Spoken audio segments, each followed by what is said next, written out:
आणि इथं मुलांची मजा चाललेली आहे. माऊला भिजायचंय बघ. गोलू पण गोलू गोलू गोलू हात वेडाच झालाय. तर पावसाचा जोर कमी झालाय जरा.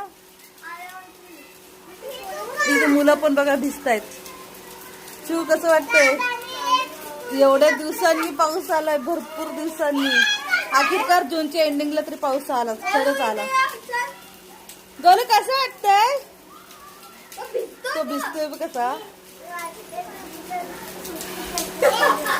मावल्या कसं वाटतंय? भिजायचंय. हा बाबा बाबा बाबा, खालचं पाणी घेऊन ते तोंडाला लावतोय. चल चल ए गोलू आत ये. चल ही पण ही त्याचीच बहीण. टी शर्ट आपलं टिकली खराब झाली. टी शर्टने नको पोचूस. ए चला चला चला चला. तर बघा फायनली पाऊस आलेला आहे. सगळीकडे काय काय ढग पसरलेले आहेत. आणि बघा एकदम छान थंड वातावरण झालेलं आहे.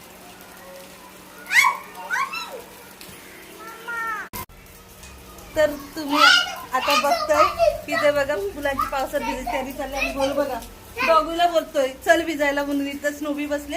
स्नोबीला म्हणते चल भिजायला. ए चल घरात ये. तोपर्यंत आपण बघूया घरी मम्मीला विचारूया कसं वाटतंय पाऊस आलाय ते. इथे बघा मम्मी पप्पा पिक्चर बघत बसलेत. मम्मी कसं वाटतंय पाऊस आलाय तर? खूप आनंद वाटतोय. हा ना. संप झालाय, गरमीचा संप होत आलेला आहे. आणि थंड वातावरण झालेलं आहे. पप्पा बरं वाटतंय ना पाऊस पडतोय ते?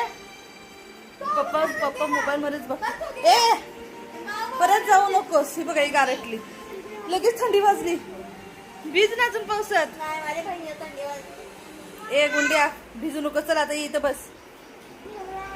नाही नाही नाही भिजायचं. चला मग आता पाऊस तर कमी झालेला आहे बघा.